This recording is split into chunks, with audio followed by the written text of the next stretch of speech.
Hey, what's going on internet? Josh Noel from SonduckFilm. So today we have a requested tutorial, and basically this is what was requested, and I thought it was really interesting. So basically, it's this little graphic that zooms out of like a laptop or one object and zooms into another image or another object with a picture in it. So this is what I have created, and here it is.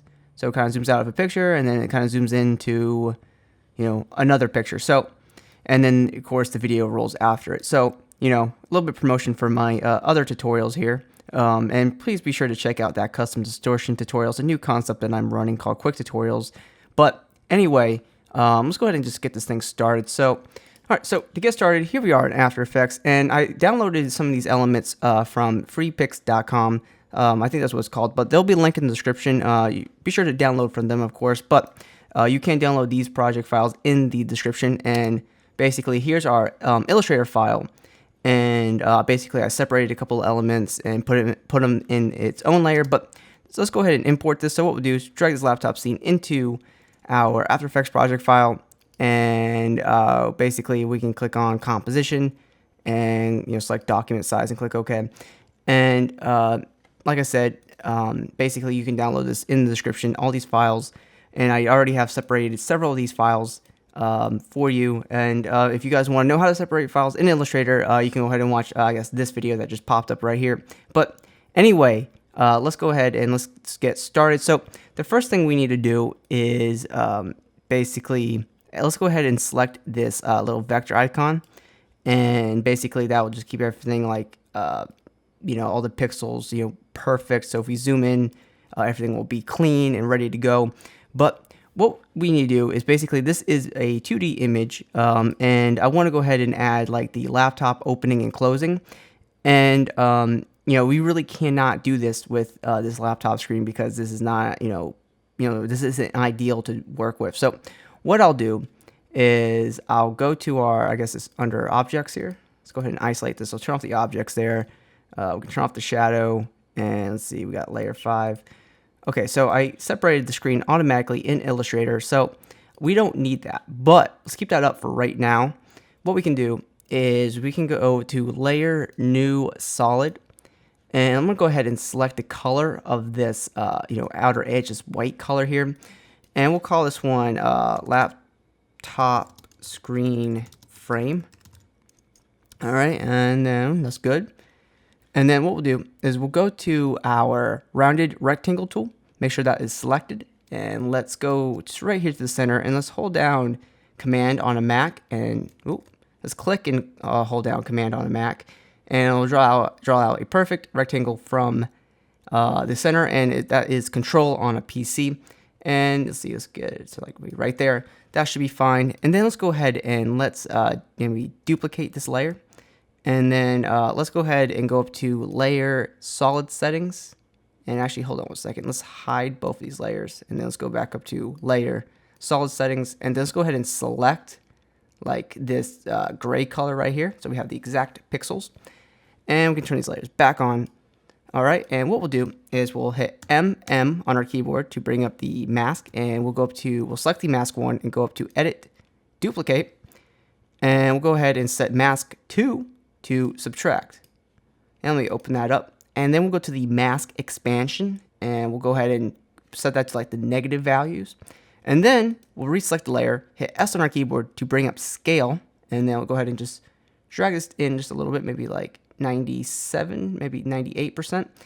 Okay, so the only problem is this isn't a perfect edge, but what we can do to kind of fix the, make everything like even, what we can do is hit M on our keyboard, select like mask 1 here, and make sure the selection tool is selected, and maybe like select one of these points, and like I'm holding down Shift, just kind of select one point at a time, and then select both of those points, and we'll drag that out to the edge just by a little bit, and then we'll click this point over here, and we'll drag it out to the edge just a little bit as well, so we kind of have it all even all around.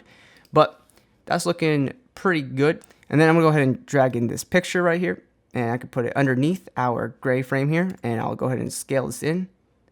And as you can see, everything looks pretty good. Maybe we'll do 72%. And, this isn't, a 16:9 aspect ratio compared to my thumbnail, which is 16:9. So it is a little bit uneven, but you know what? It's not going to be perfect when you're just recreating this sort of stuff. But what we can do now is we can select all these layers and then go up to layer pre-compose. And we can call this one maybe laptop screen. And move all attributes into new composition. That's the only thing you can select, but let's click OK. So now let's go ahead and maybe hide this, see what we got here. Okay, so now what we need to do is we need to match this up perfectly to the laptop screen. So what I'll do is, well, the first thing we need to do is go ahead and make everything 3D layers, because we're going to be using 3D, a little bit later. But let's go ahead and let's scale this down a little bit.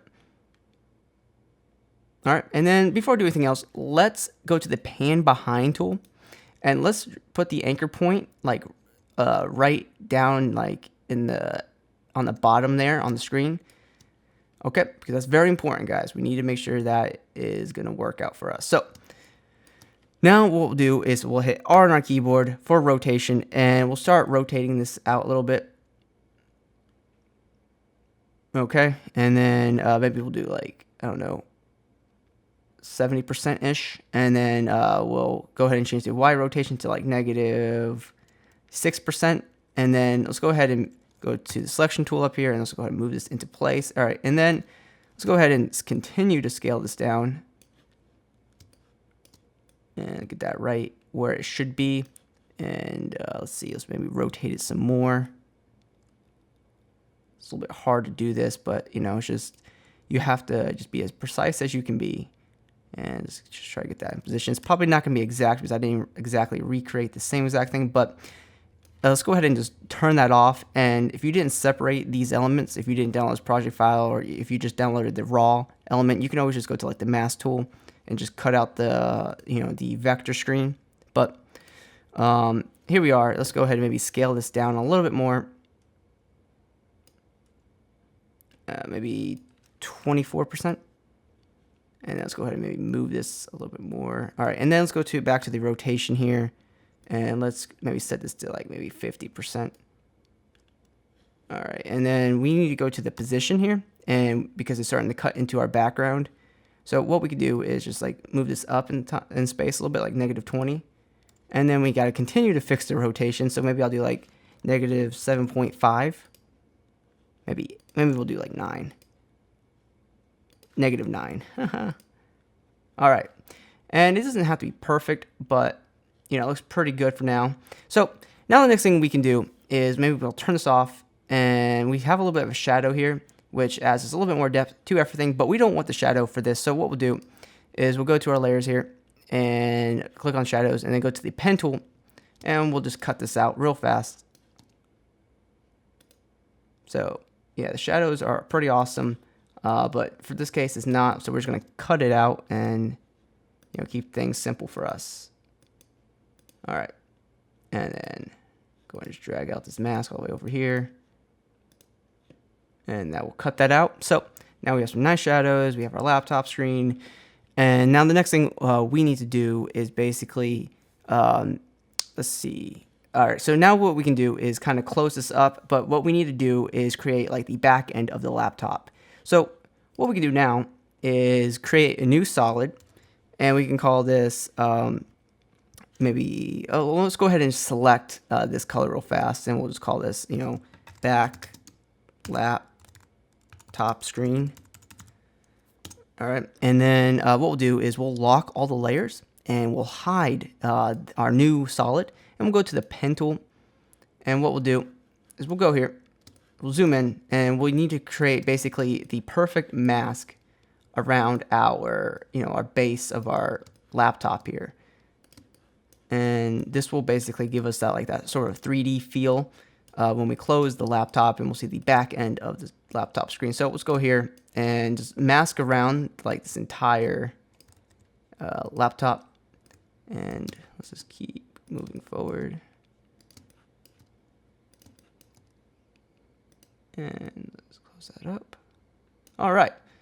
So now we can turn it back on, And there we have our laptop. And if we want to be extra cool, you know, we could have always added like the Apple icon, but it's not a product placement for them, you know? It's a product placement for me. So I'm going to add in my logo. And we can go here, scale this down. And honestly, I don't know why it's really product placement. I'm not selling anything, but let's go here, let's put this here, and maybe scale it down to like 9% or something. Now we have that in place. What we can do is go to our logo layer, is go up to layer, layer styles, and click on inner shadow. And let's go ahead and expand those options under inner shadow, and let's set the distance to like 2, and maybe set the opacity to like 30%. So now it kind of looks like it's there, sort of, but that's how that one's done. So what we'll do is we'll select both these layers here, and we'll go ahead and pre-compose those, and we'll call this maybe, back laptop screen. And that's good. So now, basically, we just have to animate this close, and things will be awesome. So let's go ahead and do that. So unlock the laptop screen. So let's see, let's move forward in time. Maybe we'll go to like, I don't know, let's go to like 2 seconds. So let's go ahead and turn this off for now. And let's go to our laptop screen. We'll hit R on our keyboard for rotation. And then let's go ahead and just add keyframes for the X and Y rotation. And let's go ahead and move forward in time by a little bit. And let's zoom in here so we see what we're doing. Okay, so now let's go ahead and maybe set the X rotation, you know, to come up like right here, as you can see. And then maybe we can adjust the Y rotation just by a little bit to like -7. So this will perfectly just come up like that. And then the next thing we want to do is maybe just cut the layer right here. So we'll go up to is edit split layer. And as you can see, it split the layer. And let's go ahead and delete the split here. So we just have the front end here. And then let's go ahead and turn on our back screen. And what we'll do is we'll hit R on our keyboard for make this a 3D layer. So then we have our 3 values for rotation. Let's move forward in time by a little bit. And let's go ahead and add like the X and Y rotation as well. So then we only have to animate this thing up now. So what we need to do is move the anchor point, which is right here. And we need to put this like right here, right? So now what we'll do is we'll open this up. So we'll go to the X rotation. And we'll go ahead and open that up sort of like right there. And kind of move the Y rotation to be like right there. So let's go ahead and see what we did. All right, so basically, boom, you won't even see it coming. So it looks pretty good, and that's exactly how I had it before. So so you won't be able to see the change or anything like that. It'll look like it all goes together. So that's really cool about motion graphics, is that we can be sneaky like that, and it doesn't have to be 100% perfect, but it looks amazing. So now the next thing we need to do is maybe add our image for our iPad here. So basically we don't do so much work for this one, but let's go ahead and maybe drag in our next image, which is another tutorial which I could be promoting. And if you want to watch this tutorial, you can go ahead and click on the screen now. But let's go ahead and maybe pre-compose this layer and move all attributes into new comp, and we'll just call this picture 1 or picture 2. And we'll click OK. And let's go ahead and maybe just turn this off for now. So let's go ahead and hit S on the keyboard for scale, and maybe scale this in. And we'll kind of try to match this up. But instead of doing all that stuff, what we'll do is we'll turn it off for now. And we'll go ahead and go to like our laptop here, because that's what is selected, as you can see. Okay, so what we'll do is we'll go to the pen tool, and we'll kind of cut out this screen here. So we can put our laptop or our image underneath our laptop, so we don't have to worry about any framing issues. It can kind of just fall right into there. So we'll go ahead to the pen tool and cut out the screen here. And this one's a little bit easier to cut out or to create. So that's pretty cool. And then we'll hit M on our keyboard for mask 1, and we'll go to where it says add, and we'll say subtract. All right, and then we'll go to our picture 2. We'll put it underneath our laptop layer, and we'll turn that on. And we'll go here, we'll go to the selection tool. Let's go ahead and start moving this thing underneath. All right, and then we'll hit R on the keyboard for rotation. And we'll kind of just like rotate that in there nicely. Maybe -8, maybe -7. All right, and maybe we'll continue to scale this up. And once again, this isn't 16, a 16:9 iPad, so You know, we'll just have to deal with it for now, and we can kind of move this in position, and that looks pretty good. So now the reason why we're pre-composing these pictures is that, you know, anytime you have a different aspect ratio, or if you want to do some animation, which we're about to do, we can just go ahead and open up our Picture 2 comp, and we could, you know, for example, create a new solid, and, you know, just click it OK. And then maybe what we'll do is go to, you know, go to like 1 second, and we'll hit P on our keyboard for position, and we'll zoom in here, go to like 1 second and 13 frames, and we'll just, you know, X position this out of here. And then what we'll do is we'll duplicate this layer, you know, put it underneath our white solid here, and we'll just offset this by a little bit, and then we'll go up to edit, generate, go up to effect, generate fill, and then we can set this to, you know, a red color. And then as you can see, we'll kind of create this animation to reveal our next, you know, image or video or whatever you're doing. And once again, we'll go ahead and duplicate this layer, put it underneath, hit U on our keyboard, see the keyframes, offset it, go to the fill color, change it to whatever color you want, and maybe we'll do it, you know, one more time, duplicate it, underneath it, U on our keyboard, and we'll set this to yellow or something. Doesn't really matter. So now we have, oh, wrong comp. Now we have a little bit of animation that will happen before, you know, we see our image, and I think that's pretty cool. Okay, so now, you know, the next thing we need to do is kind of start maybe doing our animation here. So what I'll do is I'll turn on our objects, and, you know, turn on the 3D layer for our Picture 2, and we can kind of see what we're doing here. Looking pretty good. So let's go ahead and start animating this thing. Maybe I'll unlock all the layers.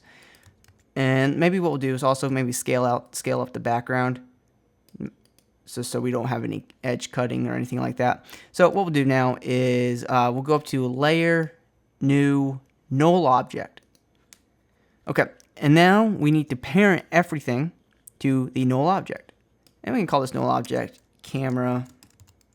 Just call it camera.